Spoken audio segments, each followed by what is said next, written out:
A very good afternoon to all. I, Kavyashi S., Assistant Professor, Department of Information Science and Engineering, VVC, Mysuru, extend a warm welcome for the Day 4 session on Internet of Things and its application. I take this opportunity to introduce our today's resource person, Dr. Reshma Banu. She has 19 years of teaching and research experience and is currently working as a head of the Department Information Science and Engineering, GSSS Institute of Engineering and Technology for Women, Mysuru. She has published nearly 40 research papers in various national and international conferences and also various book chapters. She won the Best HOD of the Year by the CSI.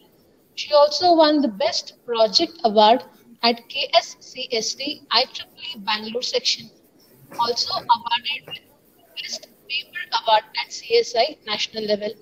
She also received funds by the Vision Group of Science and Technology under the scheme Seed Money to the Young Scientists.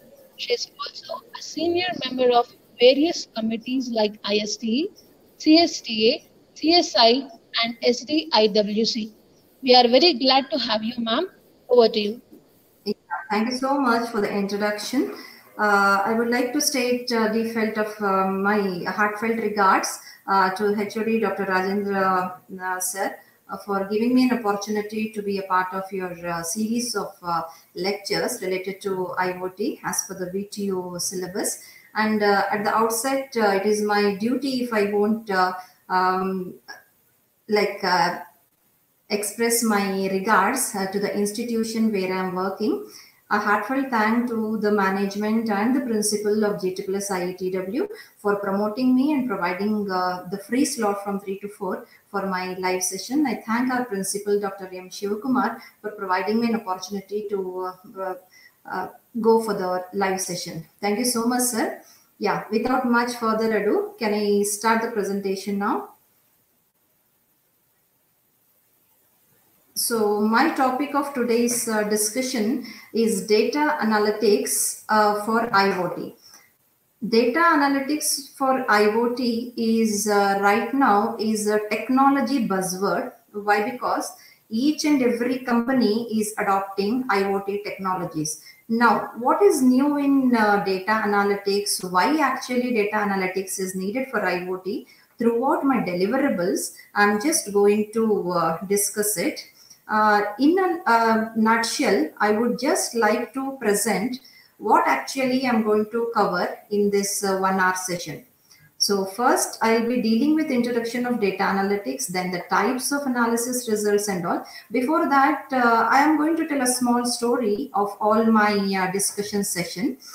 Now, why actually data analytics is needed? Data analytics is needed in order to retrieve useful patterns which are very much relevant to the applications. So what are these useful patterns? Why data is not having any useful patterns?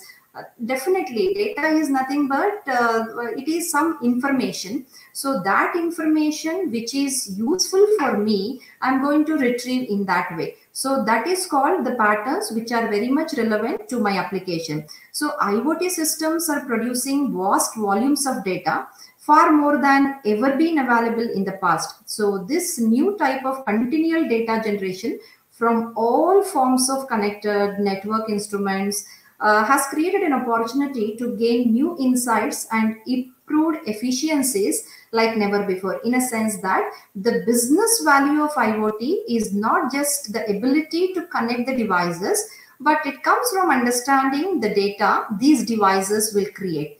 A new form of data management then came into picture that is called as IoT data analytics. So now,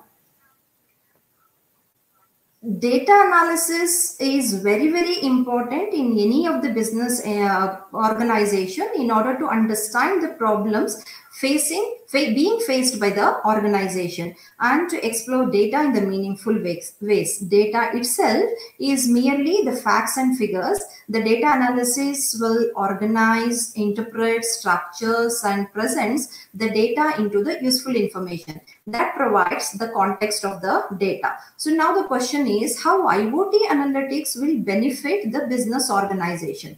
This is a main thing why actually IoT data analytics came into picture. Why? Because most of the business organizations are adopting IoT technologies.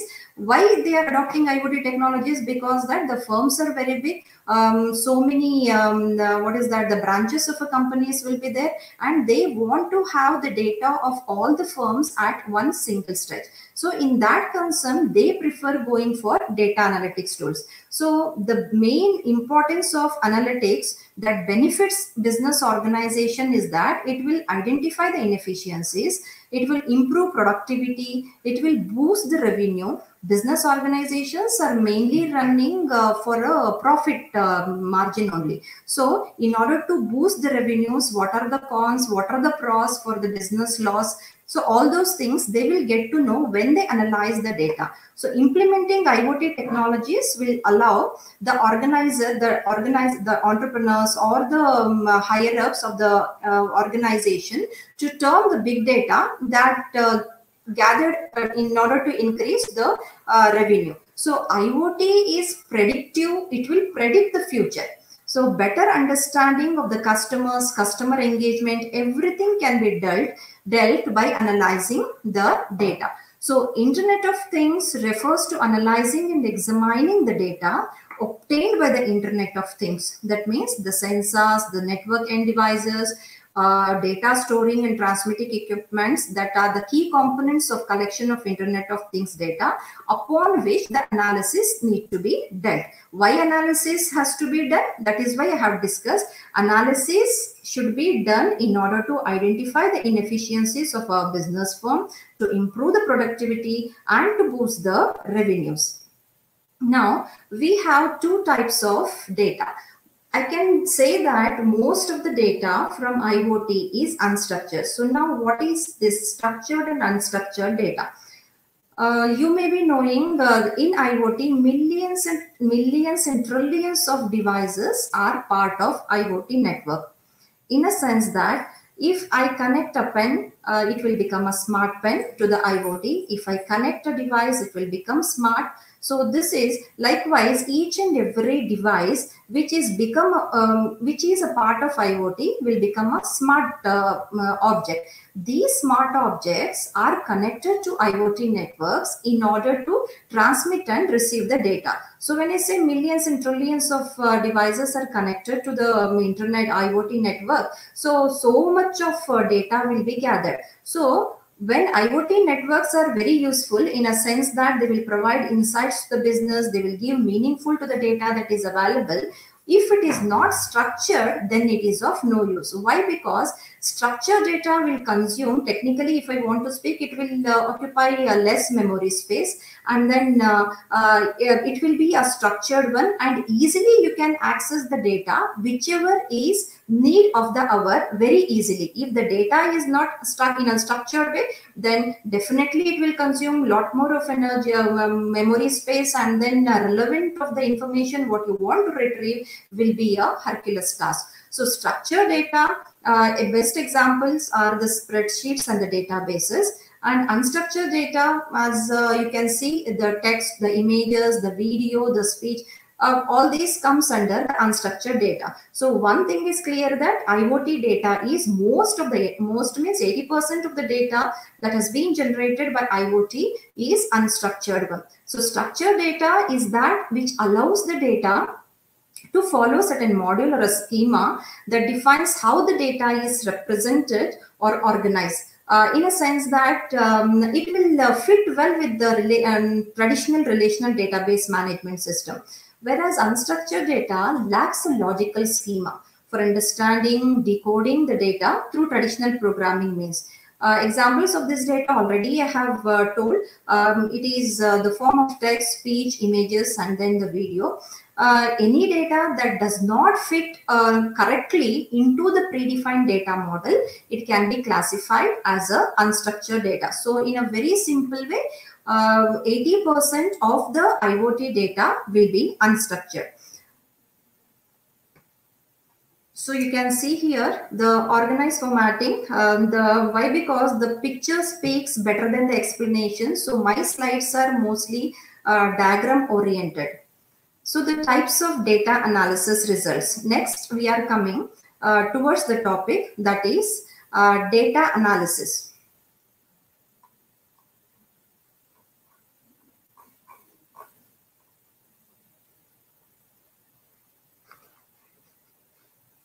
Here you can see 4 types of data analytics. One is descriptive, another one is diagnostic, predictive, and then perspective.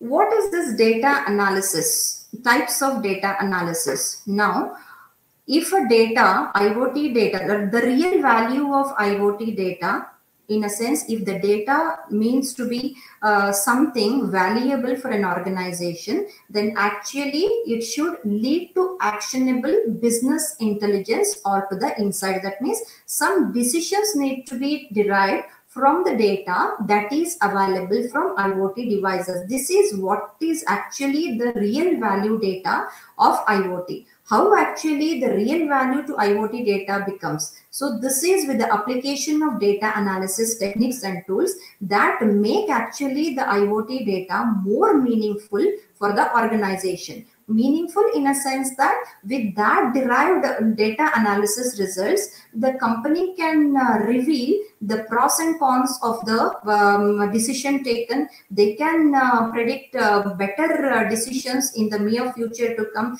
They can come to know what are the failure factors for the current scenario. So many n number of attributes can be dealt only if and only if the data leads to actionable business intelligence or insights. Based upon that, depending upon the result that the data analysis provide, there are 4 different types of data analysis.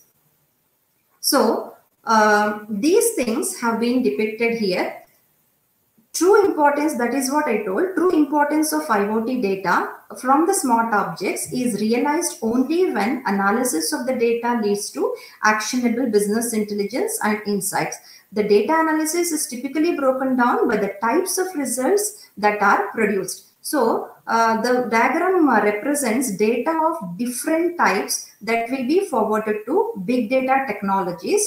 That is, let us say Apache Hadoop, what is that Apache Hadoop? It is a big data technology wherein it is a Java-based free software framework that can effectively store large amount of data in a cluster. Then we have the Microsoft HD Insight, which is nothing but it is a big data solution from Microsoft, powered by Apache Hadoop, which is available as a service in the cloud. We have other big data technologies, so to say, NoSQL, Hive, Scoop, and then Polybase. Now, coming to the very first type of data analysis, that is descriptive analysis, it will answer what has happened, in a sense that it deals with the data aggregation, the summary, and the data mining. Diagnostic analytics will reveal why did it happen. That means if some decision has been taken at the business organization, and this descriptive will say what is happening.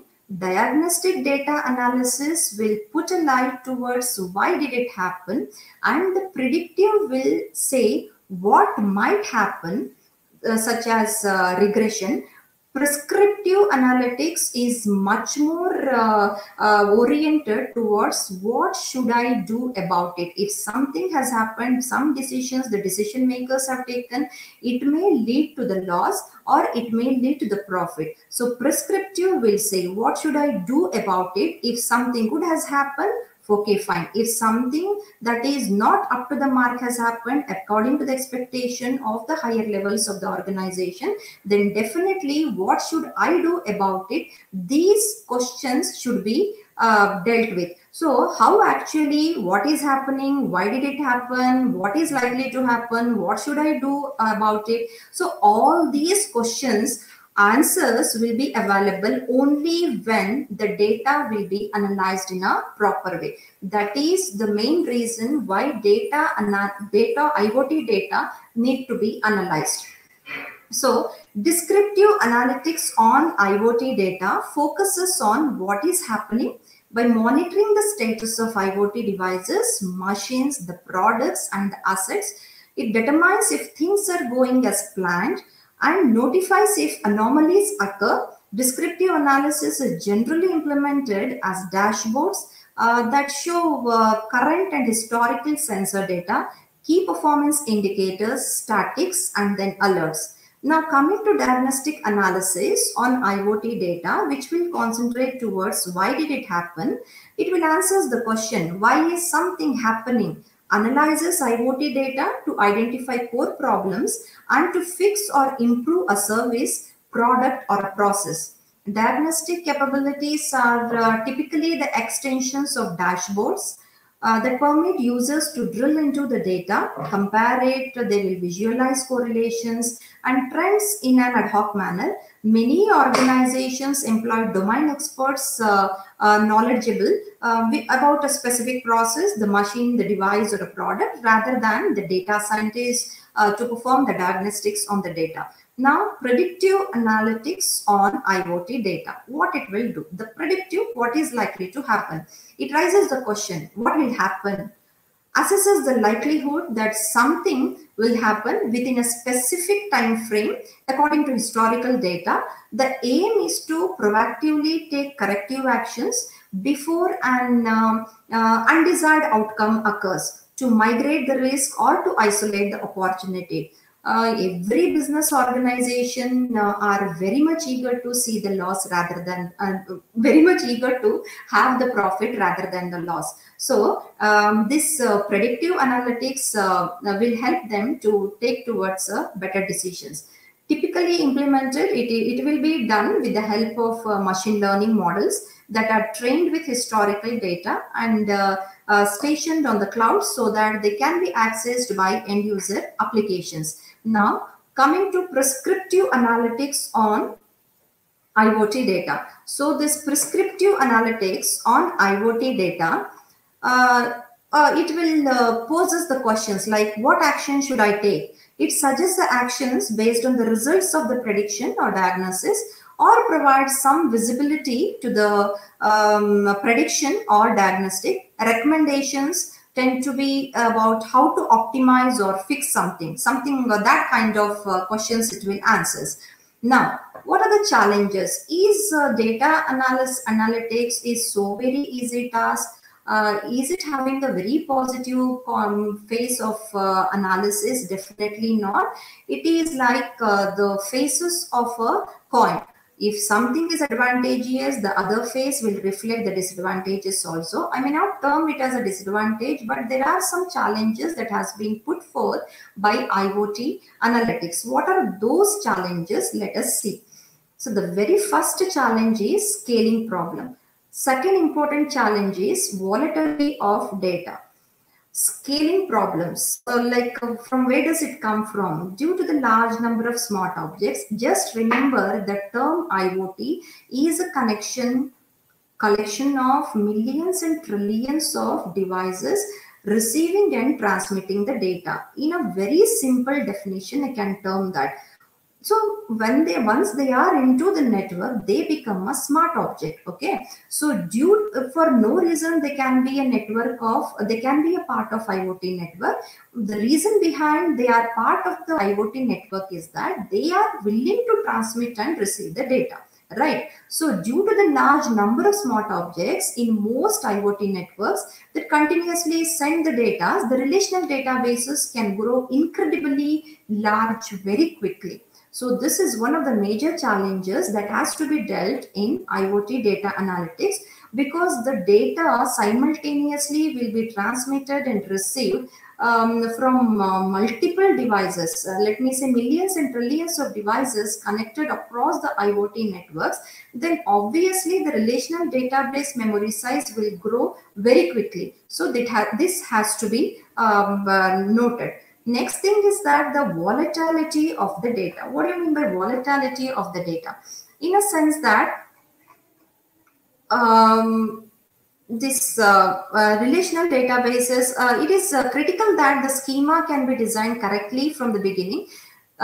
Changing it later can slow or stop the database from operating. Volatility of a data in a sense that the data is not it is not constant. It is growing, keep growing. Okay, so machine learning has been introduced in order to find a solution to all these challenges that has been posed by IoT data analytics. So how actually the machine learning will yield a better result for IoT data analytics challenges? Let us see.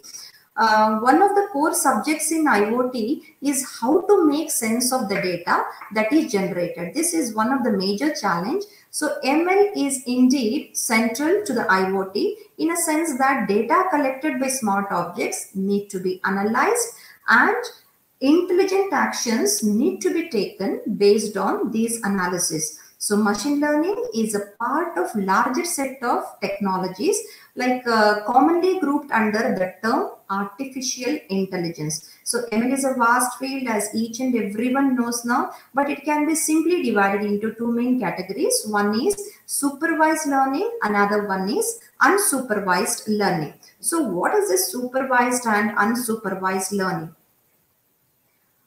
Supervised learning in a sense that it learns from label training data. The supervised learning algorithm learns from label training data. It helps one to predict the outcomes for unforeseen data. It successfully building, scaling, and deploying accurate supervised machine learning. The data science model takes time actually and technical expertise from a team of highly skilled data scientists. Moreover, the data science which are involved into supervised learning must rebuild the models in order to make sure the insights given remains true until its data changes. So in supervised learning, the machine is trained. In simple words, I can say, in supervised learning, the machine is trained with input for which there is known correct answer. Hundreds or thousands of images are fed into the machine. This is called a training set. Best example for this one is determining whether the shape is a human or something else, such as something else in a sense that whether the shape is relevant to the human or to the vehicle or the pile of a wood or rock or etc. So unsupervised learning in a sense that it will be like it is also a machine learning technique where you do not need to supervise the model actually. Instead, you need to allow the model to work on its own to discover the information. It mainly deals with the unlabeled data only. In machine learning, we have the classification, regression, and clustering. So unsupervised learning, the best example is the aircraft fall detection. In machine learning, classification refers to predictive modeling problems where a class label is predicted for a given example of input data. Examples of classification problems include to detect whether classify if there is a spam or not.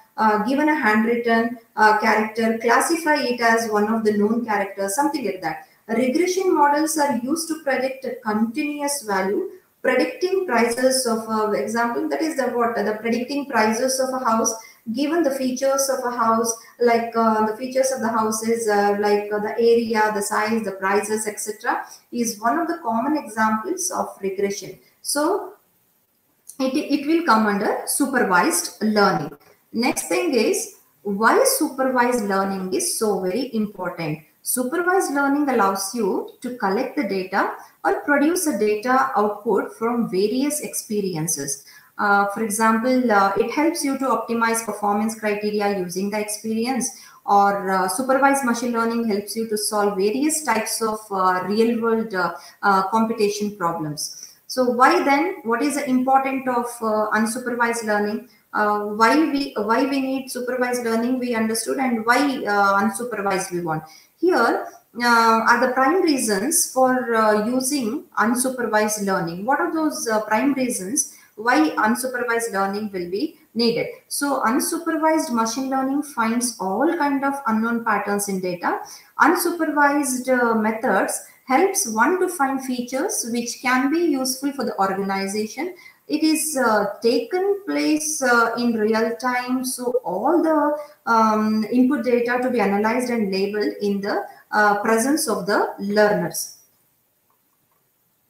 Then one important thing about unsupervised learning is that it is easier to get unlabeled data from a computer than a labeled data. Some data you are having, you forgot to rename a file name, so it becomes unlabeled data. So in a sense that the unsupervised learning, it is easier to get the unlabeled data from a computer than a labeled data, which needs a manual intervention. So next we are going to deal with the neural networks. What is this neural network? A neural network, everyone knows, is a series of algorithms that endeavors to recognize underlying relationships in a set of data through the process that mimics the way the human brain operates. So mimicking the human brain.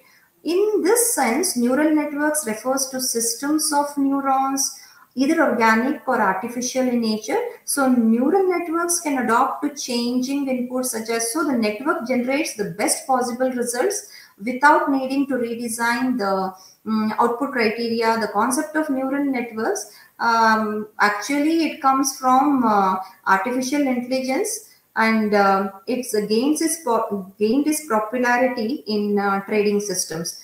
Neural networks are broadly used with the applications for financial operations, then enterprise planning, trading, business analytics, and product maintenance. Neural networks have also gained widespread adoption in business applications such as forecasting, marketing research solutions, fraud detections, and then risk management. So neural networks are machine learning methods that will mimic the way the human brain works. When you look at a human figure, multiple zones of your brain are activated in order to recognize the color, the movement, the facial expressions, and so on. So the brain combines these elements to conclude that shape you are seeing is human or not. Neural networks will mimic the way, the same logic. The information goes through different algorithms. That algorithms, we say it as units. We say it is called as units, each of which is in charge of processing an aspect of information. So in a textbook, one problem has been given, how neural networks recognize a dog in a photo. So first the training should be given. During the training phase, a neural network is fed thousands of labeled images of various animals, learning to classify them. Then the input will be an unlabeled image that is shown to the pertained network. After that, the neurons will respond to different simple shapes like edges. After this stage, the neurons will be more complex in structure. So later, the neurons respond to highly complex abstract concepts that identify as different animals. So finally, the output after training this much of levels, the neuron predicts what the object mostly likely is to be. After training, based upon the training, it will predict whether the snapshot which has been which it is intended to recognize is a dog in a photo or not. Okay, if this is about the neural network. Next comes a very, very important and a catchy topic that is called Hadoop. Everyone knows Hadoop. Let us go through the fundamental concepts related to Hadoop. Let me say I am having a file. File means the data it is a voluminous data. I finished writing I want to store that content of a file to a system. I started a process. I stored the data into my machine, and after that, the capacity of the memory is not available. Then I will split that main file. Some part of the data I'm going to load to some other system. It is also not supporting. Memory is not there. So that is why remaining contents of the data I am going to store in another system. So totally 3 systems I have used in order to store the contents of a single file. Why am I taking 3 machines? Why? Because my file is having voluminous data which is beyond the storage capacity of a particular system. So how do I manage? Why? Because I'm having a single file. The content I have stored in 3 different files. So this file system, this large voluminous data will becomes meaningful with the advent of big data analytics. So under big data, we are going to study Hadoop distributed file system. So this Hadoop is an open source software platform for scalable distributed computing. Hadoop provides a fast and reliable analysis of both whether the data is structured or unstructured, but it will give fast and reliable analysis of that particular data. In my previous slide, I have discussed that structured data is more easy to retrieve. Structured data will consume less memory as compared to the unstructured data. Definitely these limitations will be there. But beyond this, the Hadoop is such an open source platform. Knowing the requirements of a business organization and the type of a data, it is particularly designed for scalable and distributed computing. Okay, so this Hadoop provides whether it is a structured or unstructured data, it is least bothered, but rather it will provide fast access and reliable analysis for both kinds of data. So Apache Hadoop Software Library is essentially, it is a framework which will allow the distributed processing of large data set across the clusters of computers using a simple programming model. In a sense that it is used to effectively or efficiently store and process large data sets. In simple way, if I want to explain what is Apache Hadoop, I can say that Apache Hadoop is an open source framework that is used to effectively store and process, not only store and to process large data sets ranging in size from gigabytes to petabytes of data. Instead of using one large computer to store and process the data, Hadoop allows clustering of multiple computers to analyze massive data sets in parallel more quickly. This is the summary of the slides what I am presenting. That is why I gave an example of a voluminous file wherein I am dividing the contents of that file into 3 machines. Why? Because the memory of that particular machine is not supportive to such a voluminous data. So we can conclude that it allows the Hadoop, instead of using one large computer to store and process the data, it will allow the clustering of multiple computers to analyze massive data sets in parallel more quickly. So what are the we have 2 important key elements which makes Hadoop so supportive. What are those key elements? One is Hadoop distributed file system. Another one is MapReduce. This Hadoop distributed file system is nothing but a system for storing the data across multiple nodes. MapReduce, on the other hand, it is a distributed processing engine. It will reduce or splits the large tasks into smaller ones that can be run in a parallel way for a better performance and easy retrieval. Why Hadoop is booming? Why? Because if you see the slide, starting from the year 2007 till 2020, the number of companies adopting Hadoop is incredibly varying. That means it is incredibly more. This is the publicity, or why? Because it is user friendly and it is meeting the requirements of the business enterprises. That is the reason the Hadoop adoption in industry is scaling day by day. If you see from 2007 till 2020, the adoption in industry is increasing because of its feature. What are those features? It provides fast and reliable analysis of both structured and unstructured data. And actually, this Hadoop was originated as a result of the projects at Google and Yahoo. And the original intent for Hadoop was to index millions of websites and quickly return search results for open source search engines. So as a byproduct of projects at Google and Yahoo, Hadoop was originated. And it has been largely deployed by most of the industries starting from the year 2007 till 2020.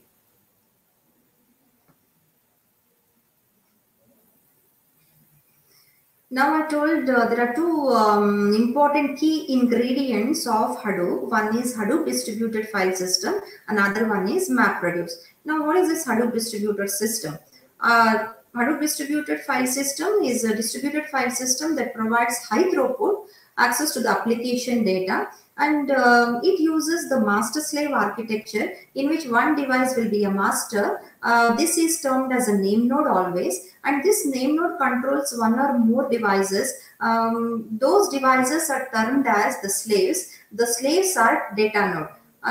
I can summarize that. Distributed file system, HDFS is a distributed file system. It provides high throughput access to the application data. It will run on a master-slave architecture where the master will be the name node and the multiple data nodes will be the slave nodes. So it breaks data or the files into smaller blocks varying from 128 MB, or each block is of 128 MB only, and it stores on data node, and each block replicates other nodes for the fault tolerance. So name node keeps track of the blocks returned to the data node. Why? Because name node is a master. Under that, multiple data nodes will be there. So what and all the data or the blocks, we won't say the data, actually we say the data block. Whichever blocks have been returned to the data node, that will be controlled by the name node. It will keep track of the data that block that has been returned to the data nodes.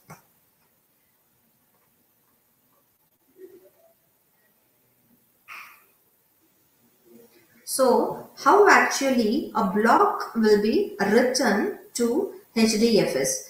Hadoop distributed file system is one that runs on a standard or low-end hardware first. Let us understand some of the fundamental things about the Hadoop distributed file systems before going into this particular slide. HDFS provides better data throughput than the traditional file system.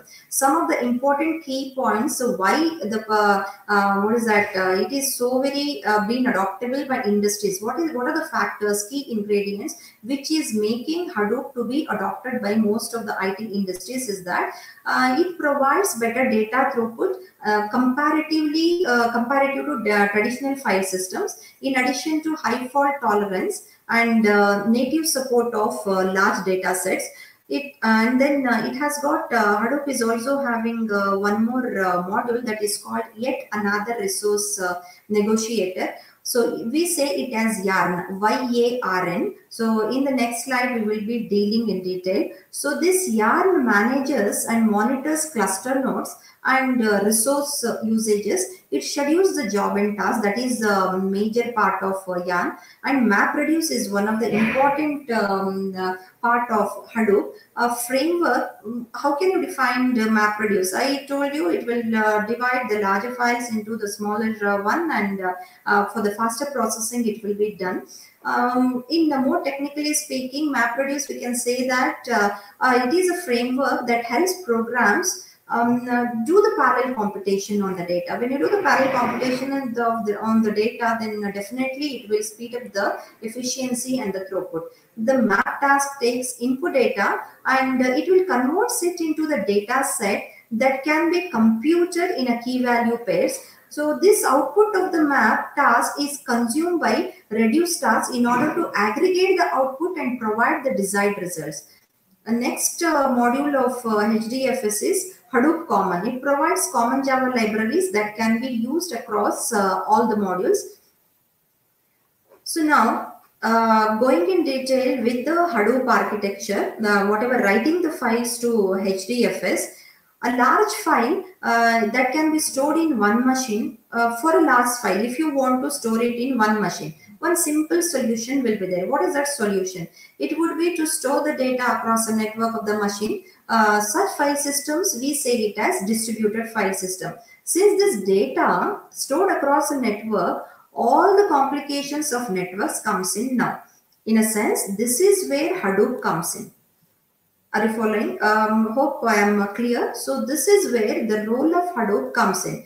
It provides one of the most reliable file systems. So this Hadoop distributed file system is uniquely designed such a way that it provides storage for extremely large files with streaming data access pattern, and it runs on commodity hardware, you can say. So let us elaborate the terms that have been used in Hadoop. Extremely large file. What does it mean in Hadoop? Extremely large file. So it can compensate and it can store the extremely large file. Extremely large file in a sense that the data in the range of petabytes. We are talking about the data. Large file in a sense that we are talking about extremely large file means it is in terms of data. Like how many bytes it will be? It will be in terms of petabytes, that is 1000 TB. Streaming data access pattern. Streaming data access pattern means what? What actually, how HDFS deal with streaming data access pattern? HDFS is designed on a principle of write once and read many times. Please remember, so HDFS is designed on a principle of write once and read many times. Okay, so once data is written, large portion of data set can be processed any number of times. Commodity hardware is one of the key terms that is always associated with Hadoop. It means that the hardware, why am I elaborating these terminologies is that in my future slides, I am going to talk about these terminologies. So before that, I am going to brief out about these terminologies. Like the commodity hardware in a sense that it is a hardware that is inexpensive and easily available in the market. This is one of the features which specifically distinguishes HDFS from other file system. So we have already gone through in the previous slide that Hadoop distributed file system will operate in a master-slave manner. It will be having a master node, name node is a master node, and then the data node as a slave node, wherein the master node as a name depicts is a general common English, wherein the master will keep track of the control of the slaves. The same way, all the blocks that has been written into the data node will be monitored and kept track by the master node that is called the name node. So this master node manages all the slave nodes and assign work to them. It will assign work to the data nodes. It executes the file system namespace operations like opening, closing of the file, renaming of the files, and the directories also. It should be deployed on reliable hardware which has high configuration, not on a commodity hardware definitely. So this name node actually works, we can say name node as a worker node who do the actual work like reading, writing, and processing. It also performs creation, deletion, and replication upon the instruction from the master node. They can be deployed on a commodity hardware also.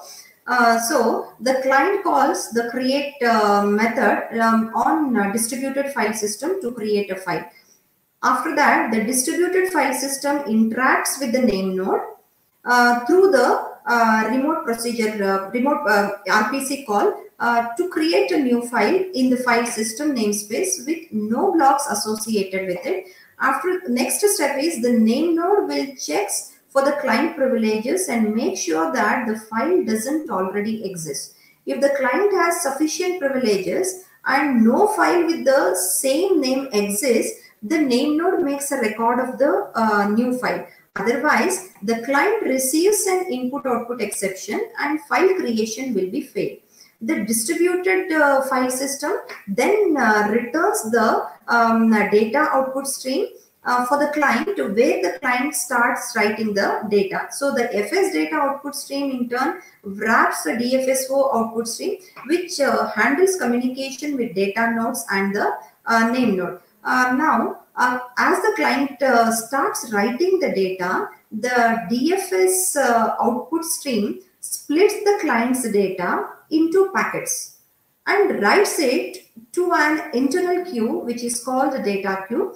Data streamer, which is responsible for telling the name node to allocate new blocks by choosing the list of suitable data node to store the replicas, uses this data queue. After that, the list of data nodes forms a pipeline. The number of data nodes in the pipeline depends upon the replication factor, definitely. Suppose the replication factor is 3, then so there are, it means that there are 3 nodes in a pipeline. So the data streamer streams the packet to the first data node in the pipeline, which stores each packet and forwards it to the second node in the pipeline. Similarly, the second data node stores the packet and transfer it to the next node in the pipeline, that is to the last node. What is the job of DFS, this output stream? It maintains another queue of packets. It is called acknowledgement queue, ACK queue, which is waiting for the acknowledgement from data nodes. The packet in the acknowledgement queue gets removed only when it receives an acknowledgement from all the data nodes in the pipeline.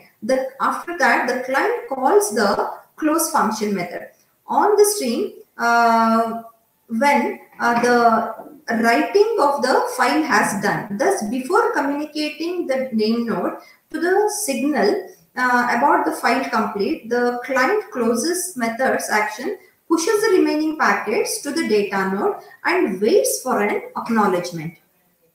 And this will be the next step. So the last step of writing a file to HDFS is that as the name node already knows about the blocks, that is the file made of, so the name node only waits for blocks to minimally replicate before returning successfully.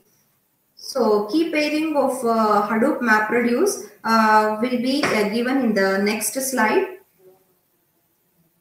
MapReduce is a software framework because it is one of the major components of Hadoop only. MapReduce is a software framework and programming model used for processing huge amounts of data. So this MapReduce program works in 2 phases. One is map and then it is reduce. It is there itself in the MapReduce. One is mapping and then reduce. Map task deals with splitting and mapping of data, while reduce task shuffle and reduce the data. Hadoop is capable of running MapReduce programs written in various languages like Java, Ruby, Python, C++. MapReduce programs are parallel in nature in a sense that they are very useful for performing large-scale data analysis using multiple machines in the cluster.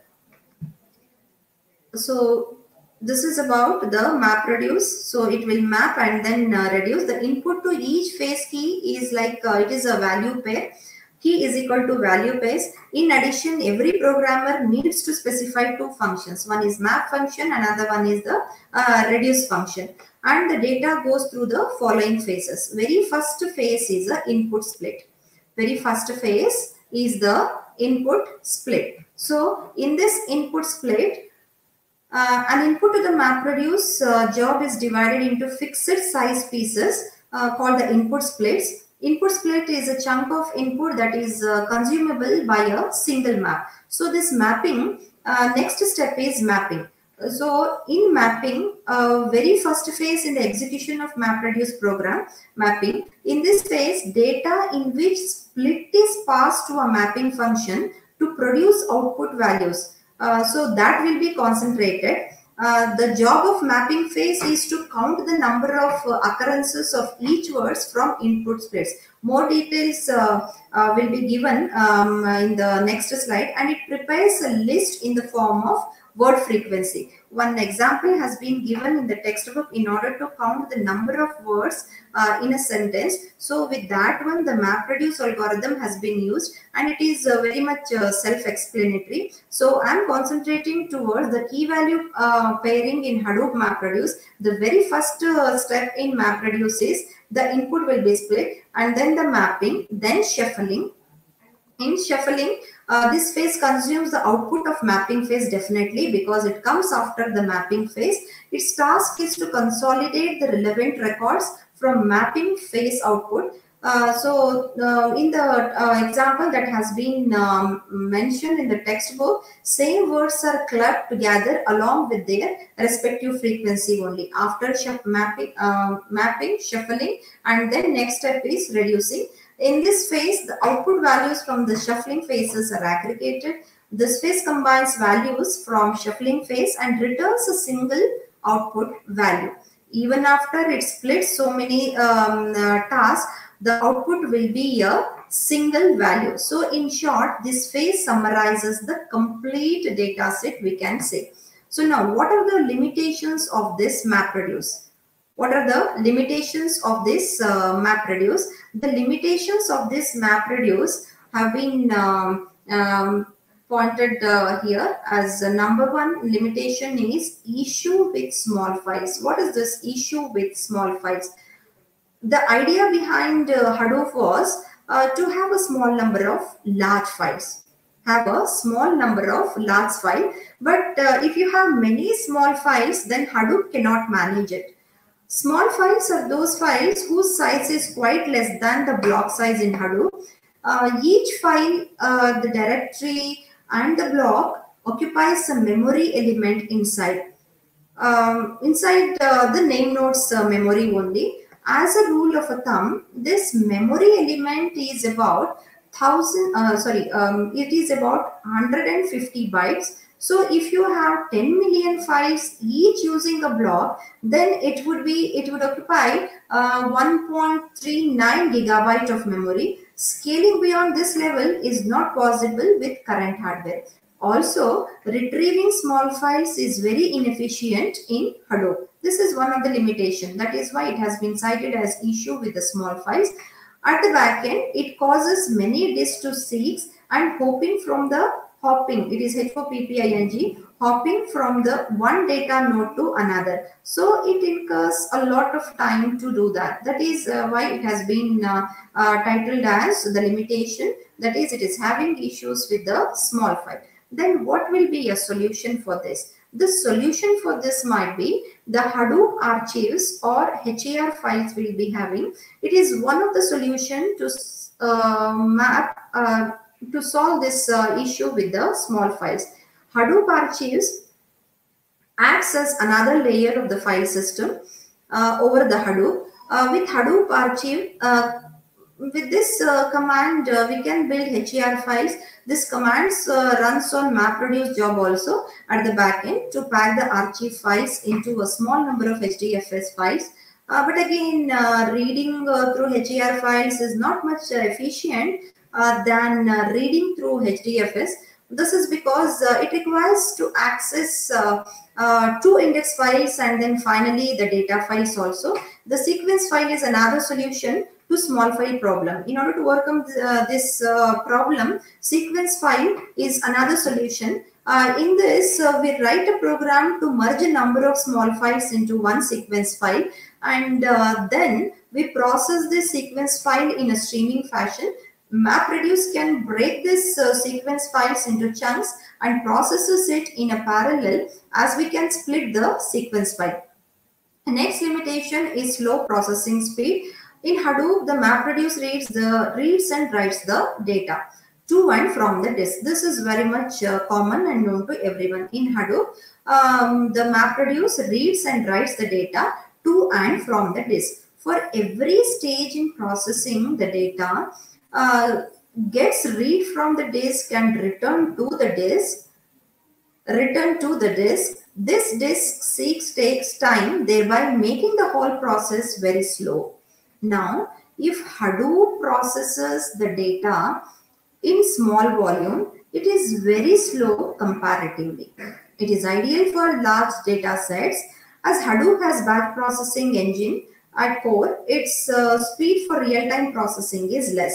Hadoop is slow in comparison with newer technologies like Spark and Flink that we are going to discuss. So, solution for this slow processing speed is the Spark. Spark is the solution for the slow processing speed of MapReduce.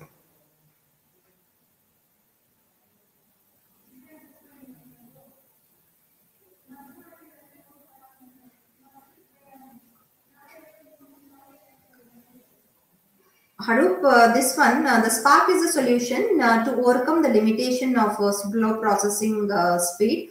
With this one, it doesn't, what is that? It does in memory calculation, which makes it 100 times faster than Hadoop. The solution part I am saying, in order to overcome the limitation of slow processing speed, Spark is a solution for the slow processing speed. The Spark, while processing, it reads the data from the RAM and writes the data to the RAM, thereby making it fast processing tool. Flink is one more technology which is faster than Hadoop MapReduce as it does in memory calculation. So Flink is even faster than Spark. This is due to stream processing engine at the core as opposed to Spark, which has batch processing engine.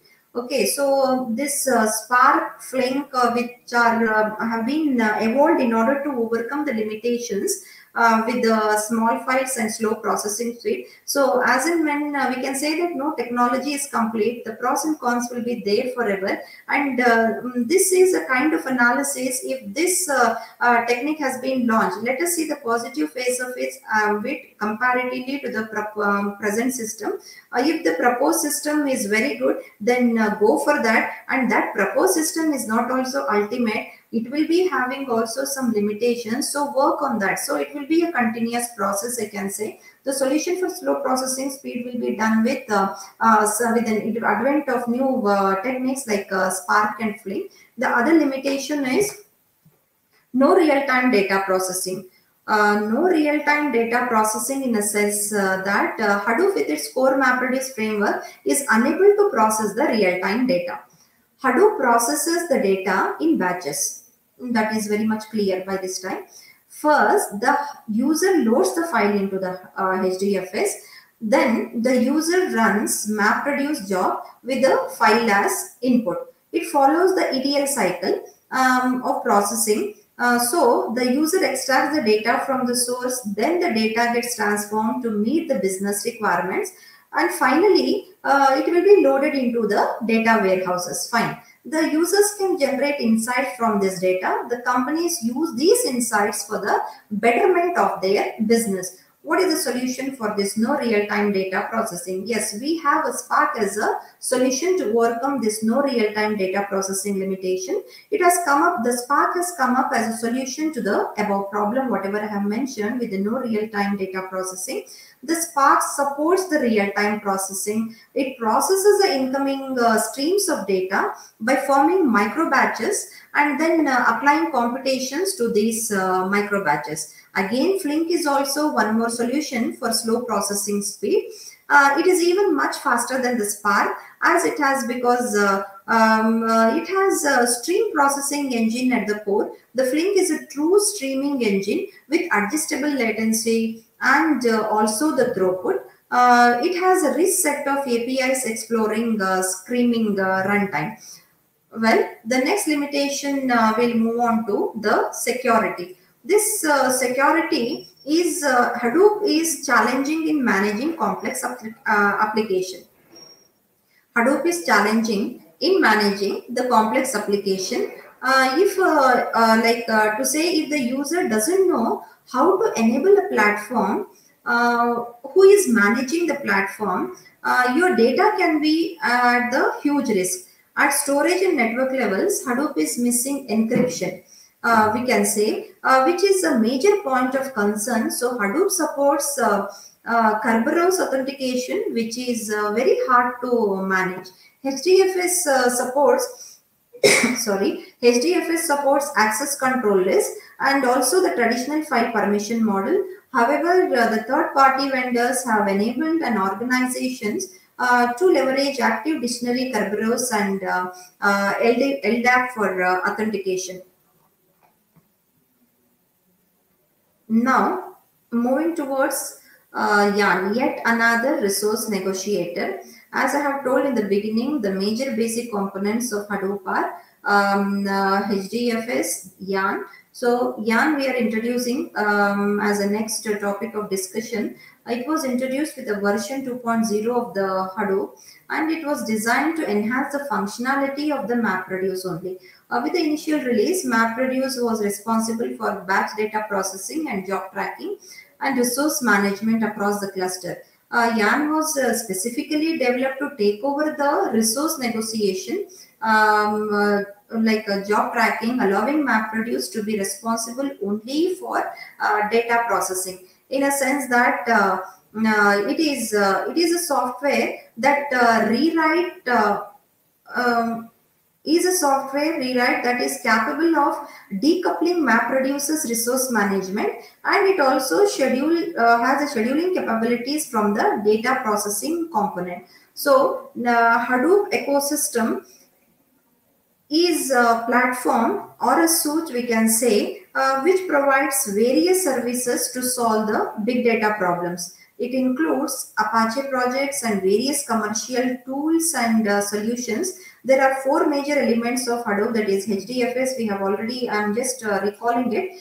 Major elements of Hadoop: HDFS, MapReduce, Yarn, and Hadoop Hadoop Common. Most of the tools or solutions are used to supplement or support these major elements. All these tools work collectively to provide services such as absorption, analysis, storage, and maintenance of the data.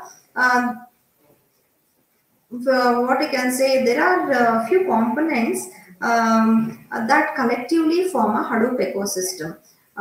What are the components that collectively make a Hadoop system are HDFS, that is Hadoop Distributed File System, yet another resource negotiator, that is Yarn. MapReduce means programming based data processing, Spark in-memory data processing. We have Hive, that is a query based processing of data services, so on. So Apache Kafka will be the next topic of discussion. So Apache Kafka is an open source stream processing software platform developed by the LinkedIn and donated to the Apache Software Foundation, written in Scala and Java language. The project aims to provide unified, high throughput, low latency platform for handling the real time data feeds. Real time data feeds. So this Kafka consists of the records, the topics, the consumers, the producers, the brokers, the logs, the partitions, and the clusters also. So these records can have a key, a value, and a timestamp actually. This Kafka records are immutable. A Kafka topic is a stream of records, we can say. You can think of a topic as a feed name. A topic has a log, which is the topic storage on a disk, and topic log is broken up into the partitions and the segments. The Kafka Producer API is used to produce streams of data records. And then the Kafka Consumer API is used to consume a stream of records from Kafka. A broker is a Kafka server that runs in a Kafka cluster. Kafka brokers from a cluster. Kafka cluster consists of many Kafka brokers on many servers. The broker sometimes refers to more of a logical system or as a Kafka whole. So next topic is Apache Spark. Actually, we have discussed this one as a solution to most of the limitations of Hadoop. So it is an in-memory distributed data analytics platform that is designed to accelerate the process in the Hadoop ecosystem. And the in-memory characteristics of Spark is what enables it to run on jobs very quickly, fast processing only. So next topic of discussion is it is something like we are touching to some of the important topics that will speed up the processing of Hadoop and make it a useful tool for business enterprises. We have next thing is Apache Storm and Apache Flink. So both of them are Hadoop ecosystem projects only, and these are designed for distributed stream processing and are commonly deployed for IoT use cases. This is very, very important. And then this Storm can pull data from Kafka and it can process it in a near real-time fashion, so that it is same as that of Apache Flink. And this space is rapidly evolving because it will continue to gain and lose popularity as one or the other technology comes into picture. Whichever is advantageous for one's application, that will be adopted. And now we are coming to the Lambda architecture. So this Lambda architecture basically used to handle large voluminous quantities of a data. That is why it is called as Lambda architecture. This architecture is specifically for IoT and big data. And some of the key terminologies that are used in Lambda architecture are the stream layer, the batch layer, and the serving layer.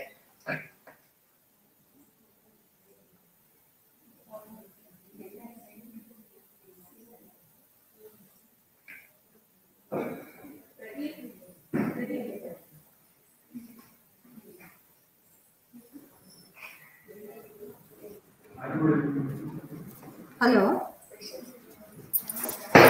The Lambda architecture, as I told, it is architecture that has been designed to handle massive quantities of data. So it will take the advantage of both the batch processing and stream processing.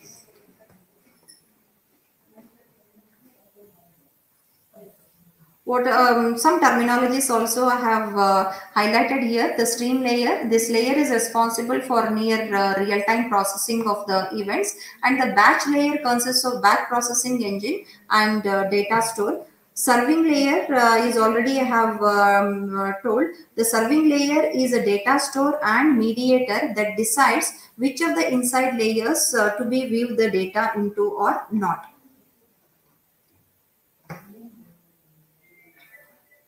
So edge streaming analytics.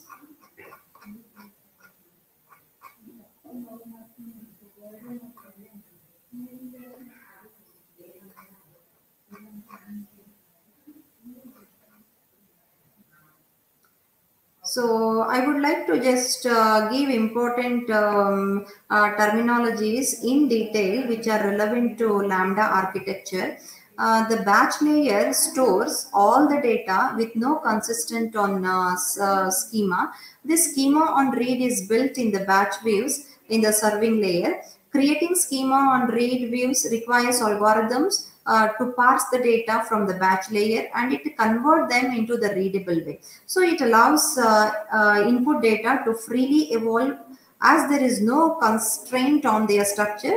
But definitely the algorithm that builds the view is responsible to manage the structural change in order to still deliver the same view as expected. So this shows coupling between the data and the algorithms used for serving the data. The speed layer handles the data that are not already delivered in the batch, but because of the latency of the batch layer, it handles most recent data in order to provide a complete view of the data to the user by creating real-time views. The combination of the batch views and real-time views allows the user to get up to data information from the system. So that's a good point for the data quality dimensions called data freshness and availability. But this architecture implies the use of some probabilistic algorithms when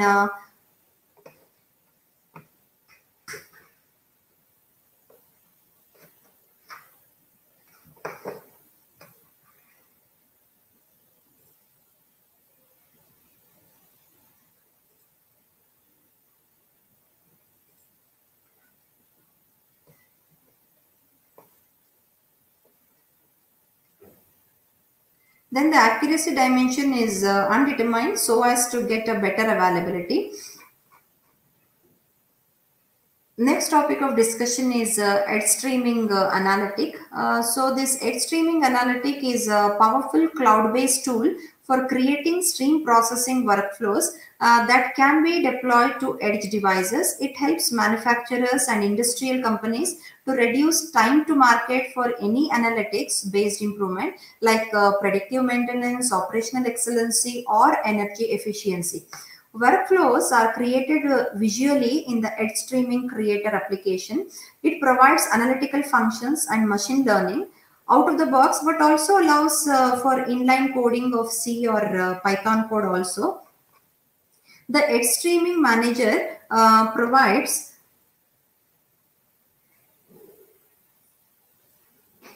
The Edge Streaming Manager provides monitoring, deployment, and automation features for multiple edge streaming analytics environment. It allows to easily overview and then debug or roll back the stream processing workflows in the fields. Grouping deployments and filtering by user-defined tags helps to manage very large environments and deployments. The key value of edge streaming analytics will have reducing data at the edge. The aggregate data, that means the aggregate data generated by IoT devices, is generally in proportion to the number of devices, definitely. The scale of these devices is likely to be huge, and so is the quantity of data they generate. Passing all this data to the cloud is inefficient and is unnecessarily expensive in terms of bandwidth and network infrastructure. Analysis and response at the edge, in a sense that some data is useful only at the edge, such as factory control feedback system. In cases such as this, the data is best analyzed and acted upon where it is generated.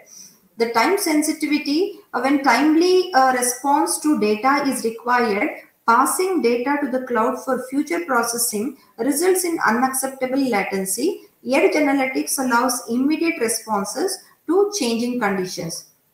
The application side of this edge analytics, we can say one prominent example of edge application is in the use of digitally connected traffic system.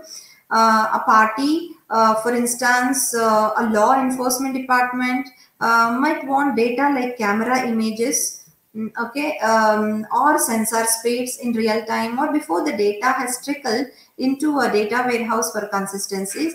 The CCTV units and other endpoint devices can deliver the timely data through edge analytics. This is one of the applications of edge analytics.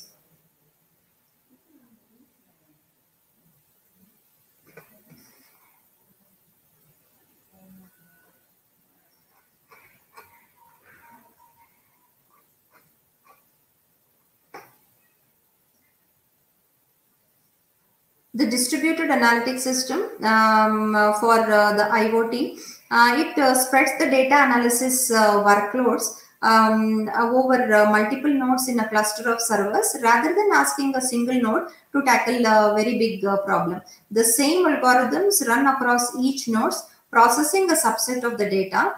And when the processing concludes, the data sets are aggregated and then brought together in order to generate the collective insights. So we have we have edge location sensors and edge processing platforms for fog, that is fog processing, and then data centers.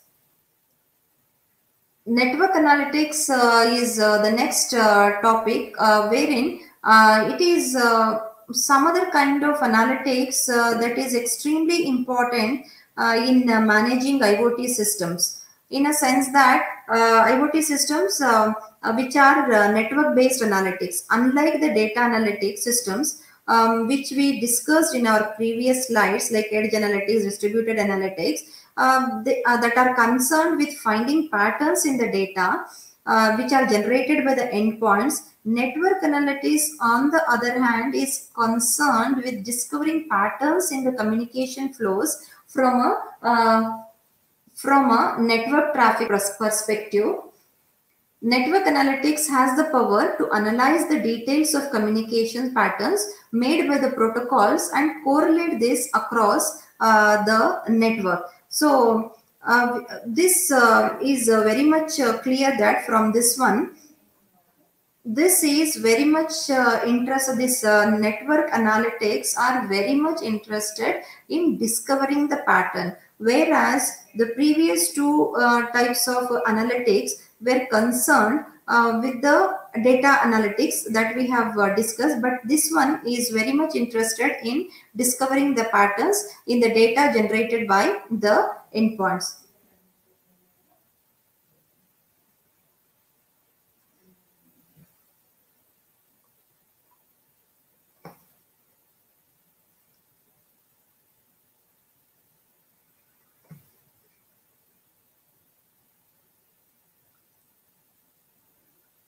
So network analytics, data analysis systems, network analytics has the power to analyze the details of communication patterns made by the protocols and correlate this across the network. It quickly identifies anomalies in a sense.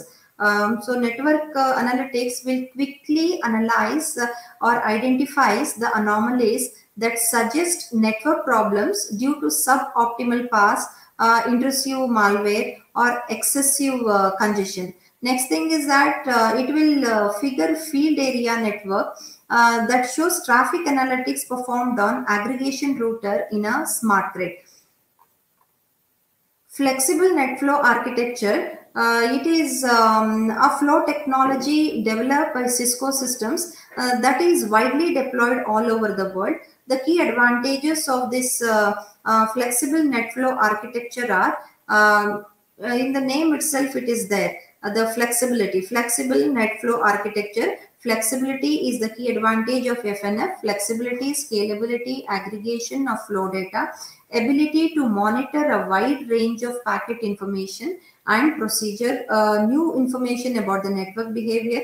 Another advantage is that it has the enhanced network anomaly and security detection. It is user configurable flow, provides user configurable flow information for performing customized traffic identification and ability to focus and monitor specific network behavior. It has convergence of multiple accounting technologies into one accounting mechanism. Like Flexible NetFlow FNF and IETF RFSC 5101, RFSC 5102 are the examples of the protocols that are widely used for this network. So I can summarize whatever we have learned, whatever the deliverables has been done from my part. I can summarize that the IoT systems are producing vast volumes of data, far more than ever before. So because of this, the business value of IoT is not just in the ability to connect the devices, but it comes from understanding the data these devices create. A new form of data management thus arose. It is called as IoT data analytics.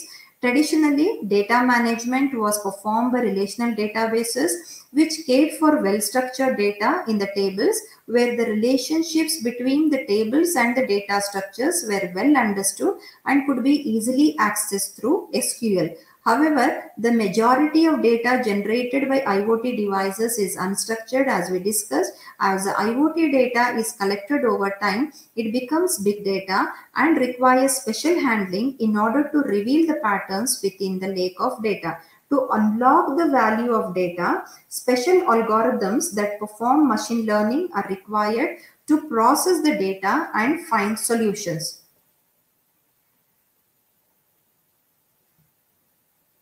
Different types of machine learning can be used for specific purposes, including supervised, unsupervised, and neural networks. Processing of aggregate IoT data happens in the cloud or at the data center and is performed by the big data analytics. Such as NoSQL, Hadoop, and then MPP. These systems are specifically designed to deal with the vast volume of data, the velocity and the variety of data generated by IoT systems. Over the time, the streaming edge analytics systems have been developed not only to filter and reduce the data generated by IoT devices, but also to allow like a near real-time response to the IoT devices as close to the edge of the network as possible. Finally, a different form of analytics such as network analytics we discussed. This network analytics does not look at the content of the data, but rather it is used to discover the patterns in the communications behavior of the network, helping to identify the security levels, vulnerabilities, and plan network evolution and better understand and behavior of the various network elements. So we can say that network analytics comes in many shapes and forms, and each of them have the key role in the world of IoT and helps to define the true value that comes from these things. Thank you.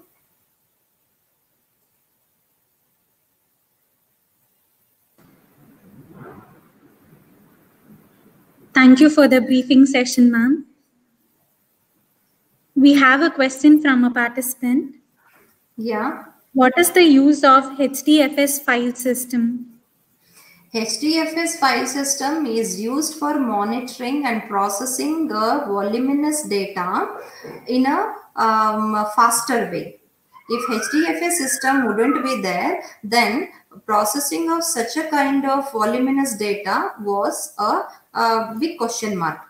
It need to be processed, plus it need to be result has to be obtained very quickly. These two things can done with HDFS only, because HDFS is typically used for big data analytics. Whenever the size of the data grows, or the relational, that is what I concluded, the relational database management was not so very well suited in order to handle the data coming from IoT.